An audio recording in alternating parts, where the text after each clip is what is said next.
salaad cali jelle nimanka microphone kulli oo dhahay ariya ma hadlaysid nimanka dhahay yay ka xishoonaya aqoon darro waay because salaad cali jelle iyo ayagu waa kala fakir duwan yihiin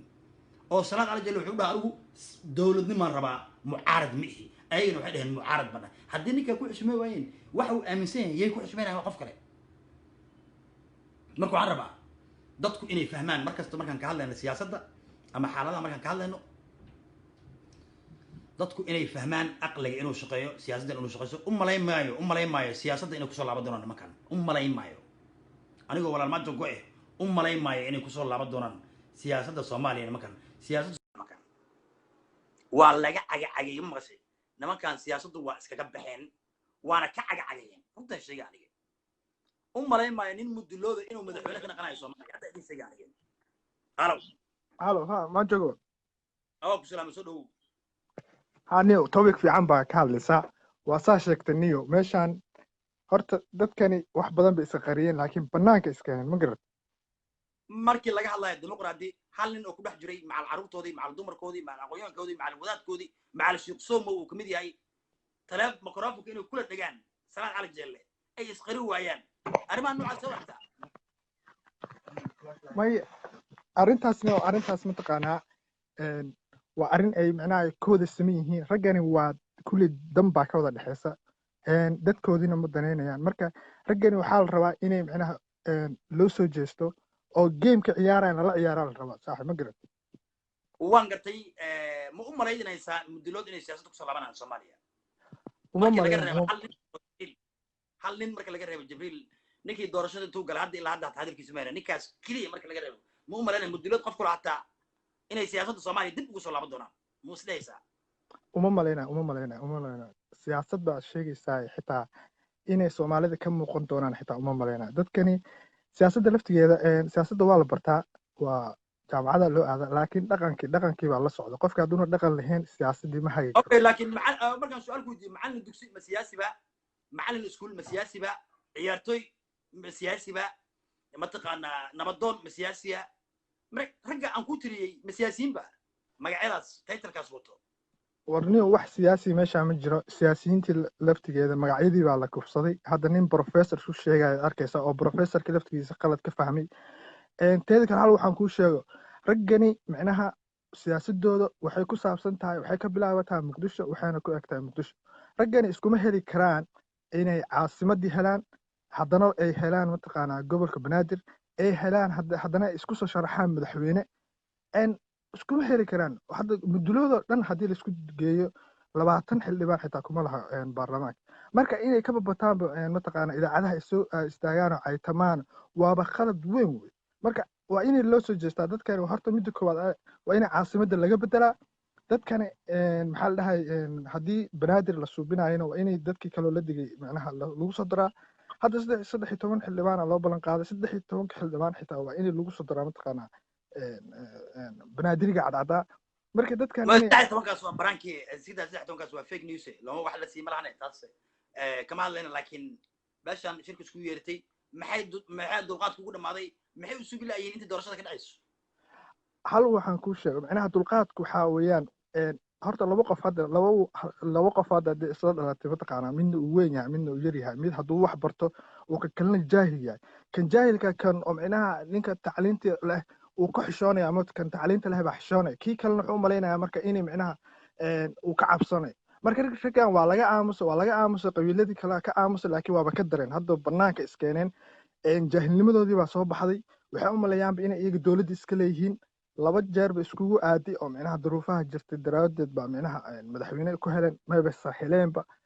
marka hadda waxaa loo baahan yahay dadkani tuka cambaar leh in laga dhigo waa dadkan in la takooro waa ma garad inay xitaa qariirada Soomaalida mataqaana Soomaali xitaa ay ka muuqdaan maba ahaba marka dadkani waxaa la rabaa waa inay meelihii waxyaabaha xirfad u lahaayeen oo inay ku laabtaan waa dadkii macnaha dameerka xitaa kareenka face cream u mariyay marka raggan uma malaynaa 2020 wax kasta iska dhacay tsunami baa dhacay coronavirus baa dhacay marka dadkii mataqaana dameeraha u marin jiray mataqaana kareemada inay madaxweyne u ordaan waa waxyaabaha dhici kara wey marka waa 2020 baa lagu jira adduunka gudoonkii baa soo dhow ma garan aad iyo aad baan ku salaamayaa laan dheere waan ku salaamayaa maasan tahay waan kaaga mahadcelinayaa sidoo kale waxaan rabaa shacabka Soomaaliyeed marka waxaan ka hadlaynaa waa system iyo dowladnimo anigu waxa ii muuqato meeshaan shalay markaan daawaday nimankii siyaasadoodii ay naqatay hal nin oo salaad arjay ka fakir duwan microphone kula dhagay u maleemayo حتى إن عندهم متقنا مدح بيسوق هاي الحوجة أنا ما جوجو عبده لكن وحن أوجه إلا ده إنما كان مجال المقدس الدقيقين أنت ضدك سكوت مارايو إذا مدى اللقرايو دول مدى اللقرايو حلو دلقات تا يعني أنا وقع مسرائيل مركو حربا سيستم كنوع يعني أنا وقع مسرائيل إنما كان إلا جحشونه أو معناها دول نمر وكردي ساعية لكن أي عمل أقوم إن لو يجري أنا وانكم السلام عليكم عليكم السلام عليكم السلام waxaan rabaa inaan ku weydiiyo bishaaroy anigu waxaan aaminsanahay nimankan madaxda waxa looga dhigay baaritaan dheer markaan suubiyay dalku dawlad aan buu ahay Cabdullaahi ismuku madaxtooyada geeyay dawladda Soomaaliya kadib Sheekh Shariif iyo Sheekh wax ay kaliya aan aaminsanahay inay ahayd magaalada degan yihiin inta system dawlad laga gaarayo ciidamo la qorayo kaliya hasi ahaadano laakiin ima muuqato labaatan ka sano soo socdo nin mudlood inuu xilka qabanay Soomaaliya markii laga reebo hal nin oo Jibriil u maleeymay in kale inuu ka qaban doono because ku soco warka aad bardii salaamaya dhamaantiin horta anigu taas kulama qabo waa kaaga fikir duwanahay mudlood way badan yihiin ama si abgaal anigu baan u aqaanaa way badan yihiin dadkaas waa dad badan dad xun iyo dad sanba way leeyihiin laakiin groupkaas hadda meesha soo fafakanaya oo isku xigxigsaday maanta maalintii dhaweyto odayaasha iskugu yeeray oo balaayada kicidayay oo 4 sano dawladdu jirtayna qasayay groupkaas weeye groupka aan Soomaalidu ay fakiska saarayso anigu waxaan hubaa haddii aan macnaheedu si reality u hadlo dad badan oo dadkaas ka dhashay oo wadaniyiin oo fiican oo wax bartay oo aan deed macallin dugsi iyo ahayn sida Shariif ma ogi oo kaleeto iyo odagaan kaleeto Xasan Xaabsada Xasan gabdhagad oo kale iyo qashinkan tuugada ay mooriyaantahay oo kale aan ahayn oo badan baa jira hadda ninka la dhaho Cabdullaahi Sheekh Ismaaciil nin fiican weeye anigu sidaan u arkay ma fahmaysaa oo nin degan ah oo siyaasadda maxaan ku dhahaayay hadba dhankay u socoto oo la dhigdhigo oo fiiri qofka markuu waxa la fiiriyaa reactionkiisa iyo meeshuu ka hadlaayo inta ay jirto dhirirkeeda ninkaas markuu hadlaayo wuxuu u hadlaa kursiga in uu Soomaali u qabanayo in ay kursigan uu yahay share oo ummadda Soomaaliyeed wada leedahay laakiin kuwan jaahiliinta ah saad sheegaysid ku helay maxaa la dhahaayay to Janiska Soomaali intay burbursanaydo isku xigxigsaday oo barbaleynkii ka faa'iideysta midna 300 oo xildhibaan keensaday oo macallin dugsiga ahaa midna iska maxaan ku dhahay NGO-yeysta ahayo xasan gabdhagad uu ahaa de waa la yaqaan Soomaaliya oo dhan baa taqaana marka haddana waxaas waxay u sameynayaan reer dhan oo ballaaran oo Soomaaliyeed oo culummo leh oo caamo leh oo maxaan ku dhahay jaahil leh oo mid waalan leh oo de reer ballaaran oo Soomaaliyeed ay u ceebaynayaan oo ummadda Soomaaliyeed indhaheeda ugu soo jeedinayaan waxay og yihiin inaysan ummadda Soomaaliyeed ixtiraam ku dhex lahayn sababtoo ah laba jeer bay soo mareen meesha labadii jeer ay soo mareen way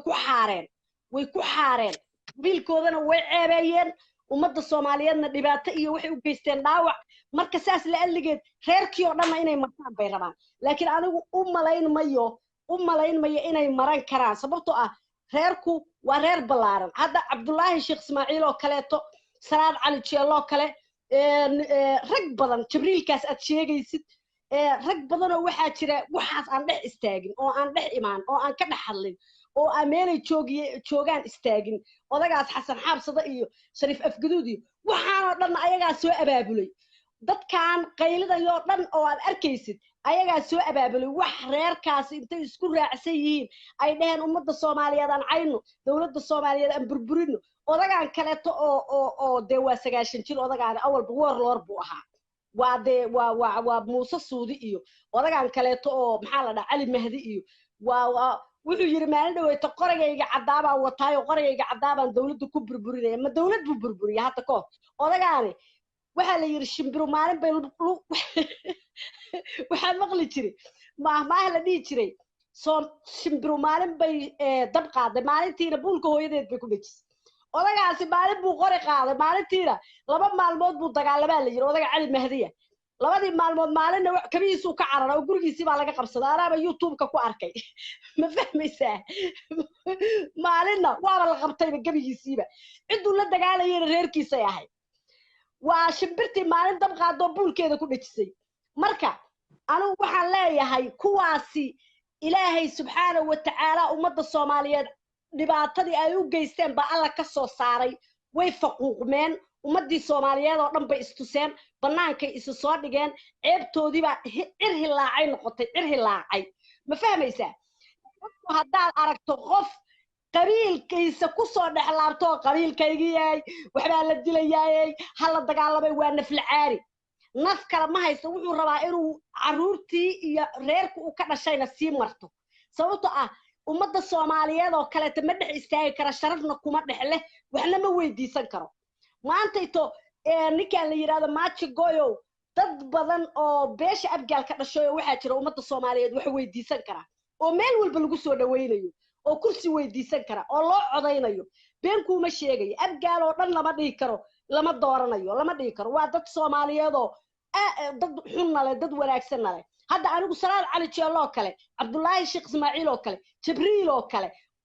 rag badan oo waxa jira hadii ay igu yimaadaan gobolka Mudug oo kursi ay soo dhigtaan aan dooran lahaa baa jira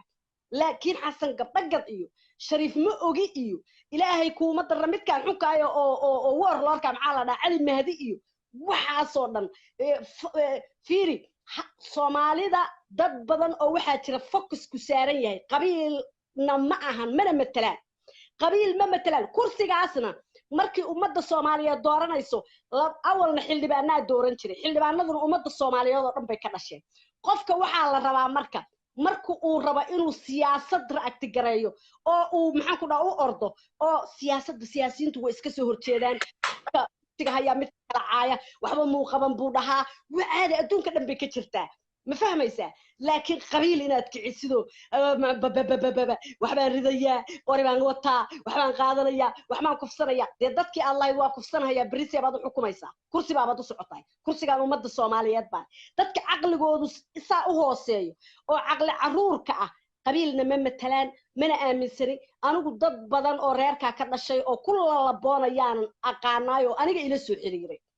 marka waxaan leeyahay ummadda Soomaaliyeed abgaal way dooranaysaa qof ah oo sharaf leh laakiin kuwaasi dooran mayso dib dambana uma imaanayaan kursiga Soomaaliyeed ee ugu sareeya ilaahayna nooma keeno waa dad waxa weeye uskag ah walibana bal ummadda soo horda waxba uma geysan karaan laakiin reerkaas bay ceebaynayaan oo waxay ka dhigayaan hadda dad badan baa waxay abgaal baa jira wallaahi oo billaahi oo tallaahi boqolaal kun oo abgaala oo faris gelinaysa jira markay arkaan boqolaal kun baa jirta waxay ka hadlayeen aan raali ka ahayn kuna raacsanayn ma fahmaysaa marka annaguna waxaan leenahay war idin dooranayno oo idin ma rabno oo idin ma doonayna adinka iyo kuwa garowa joogay aaran jaaray qashka ayaad isla shaqaysataan tuugada iyo balaayo iyo gabdhagad iyo dhuxulagad iyo Axmed dhuxulayste ma doonayno Soomaalidu waa dad walaala qaran bay doonaysaa isku duubni bay doonaysaa waxayna iskugu baahan tahay oo ay iskugu baahan tahay sida midig iyo bidix oo kale iskugu baahan tahay marka waxaan leeyahay markaana adinka reerka abgaal maxaa jaaniskoodi ka lumiyo labaad isku xigsateen labadiina ummadda Soomaaliyeedna waxba kumiinaan tarin Xasan Gabdhagad iyo Shariif ma ogiyow maxaan ku dhahay reerka abgaalna wax kumiinaan tarin waryaa Xasan ninka la leeyahay 4 sano iyo 6 bilood buu hayay maaja gooyo reerkii ka dhaysla dhulkoodii oo dhan waa la haystaa ma ninka hal askari u diri waayo xataa hal tuulo u xoreyn waayay ba ummad Soomaaliyeed wax ku tari kara mase abgaal buu raacti garayn karaa oo hogaamin karaa abgaal baa tiriye wacaysla tiriye jifadu ka sii dhashay maxaa la dhahaa Cali Gaaf miyaa la dhahaa wallaahi buusan iyo billaahi buusan hogaamin karin waa dulli kala jid oo iimaan kala midda kale mana dhargaba waa nin iimaan kala soo u rifmay maaragt odayan Xasan soo u rifmay maaragt rifan iyo lisan baa ku dhacay rifan iyo lisan asaga dhan waa bahdilayeen niyad jab baa ku dhacay qofkuna hadduu xaaraan cuno oo uusan ilaahay subxaanahu wa tacaala ka baqaynin waryaa gabdhii masaakiinta oo hadda xabsiga laga soo gurayay miyaa lacag u noqonaya saruu ku dhistay maalin dhaweyta waxaan dhagaysanay asagoo leh saaxban qoslay wuxuu yiri baacha gooyo guri kuwali buu yiri Soomaaliya oo meel kale guri kuwali xageeda waxa sabaanaya guri bali oo meel kale bali oo magaalada Muqdisho oo dhan yaa dhistay oo Turkiga oo dhan yaa dhistay oo Nairobi oo dhan yaa dhistay annagu maxaan dhahaynaa hadduu asagu dhoo guri mali ilaanka alla kaa qaad show waxaa la yiri faqrigu hadduu ku arko baa ugu daran markaan adigu aragtaa daran faqrigu hadduu adiga ku arko waa dhibaato soo ma ogid xasan gabdhagad faqrigii baa arkay in keen alla kuudad ilaahay baa kuu baryay horta xasan sheekh mid baan kuu daraa ya odaga xasan sheekh hal dhib haysto dhibka haysto waxaa waaye 4 sano uu joogay lacag aruusi buu ku jiray system dowladnimo ma aqoonin markuu arkay dowladnimada si u shaqeynayso odaga ilaa hadda waxaa waaye waa siixan lahayn naajid baa ku dhaxdo hurdada waa ku yaraata xataa hadda ninka la yiraahdo cali geed nin fiican weeye waa nin dowladnimada yaqaana siyaasad muu baran sida la ii sheegay caafimaadku bartay walibana xoolaha laakiin saas oo tahay waa nin siyaasi ah been kuma sheegay in cali geed oo kale waa nin siyaasi ah ninkaas arki maysid asagoo qabiil shirinaya ama qabiil ka hadlaya ama maxaan ku dhahay fiir waxa siyaasad horta maxaa loo yahay siyaasad dadka maskaxdooda la xadaa dadka aad maskaxdooda xadayso waa dadka aad wax u qabanayso waa inay dadkoo dhan kuu sinaadaan in cali geed hadda hadduu boosaaso tago sida loogu soo dhaweeyo ma aragta kismaayo hadduu tago sida loogu soo dhaweeyo ma aragta lagama arkin qabyaalad iyo asagoo koox shirinaya iyo asagoo dhahayo maxaan ku dhahay reer hebel baan qaxinayaa daarfor siyaasi kaasaa la dhahaa mana ahan waxbarasho siyaasadda inaad qalin iyo buug ku barateen waa maskax ilaahay ku siiyo niyadda inaad dadka ka xaddo niyadda dadka ka xadaysana kursigaan dadku ka dhaxeeyay weey ma ahan qabiilkaaga kursigu qabiilkaaga ma leh Soomaali buu u dhaxeeyaa marka xasan gabdhagad oo maalin walba abgaalaan oo shiraayayo meeshaan soo waxay war abgaal ordo meeshaan la yiraahdo u soo xaree abgaal kale taasxaan ha u sameeyne waxaad u soo xoraysaa meeshaan al-shabaabku caruurtooda halka sano jira ay qaataan xarar dheere ilaa iyo maxaan ku dhahay galgaduud dhulka la haysto dhan waa dhulkii wacaysle al-shabaab baa ku dhaqlaya oo gabdhaha ka gowgowraca oo ilmaha laba jirka ka qaata xasan gabdhagado meeshaan Soomaali baa wadala kursigan Soomaali baa wadala adiga iyo Shariif ma ogi shimbiru maalin bay dab qaadaan iyo maalintiina buulka hooyadeeday ku dhajisay Shariif ma ogina waxaan leeyahay adeerow maalin baa Ilaahay subxaanahu wa ta'aala noo soo diray abartii Jandaye Freys ahayd Jandaye Freys abartii ku wada tooxirnayd oo adiga ku ekay maalintii 100 iyo 200 iyo konton waxay ku soo siisay xildhibaan way ku soo qaaday waxay kugu sameeyeen ma aqaan waa iyagu ku qaatay Mareykankii waa noo ka keenay wadii Soomaaliyaad gadad adiga iyo maxaan ku dhaynaa Cabdirashiid iyo midkaan maxaan ku dhaynaa Cabdishakuur iyo groupkii naas markii lagu yiri adigoo bishaaro maqsha ana bishaaro bal dhageyso waxaan ku sinaa daawo bal nimankaas oo dhaqmayaan fiiri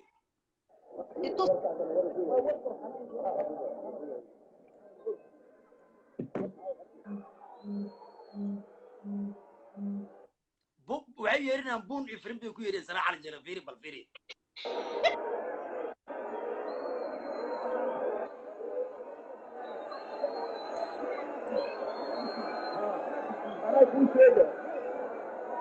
madaxweynaha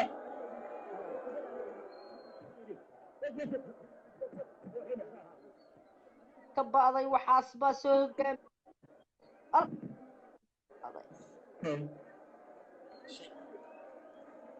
السلام عليكم ورحمة الله وبركاته. هذا اسمه غلو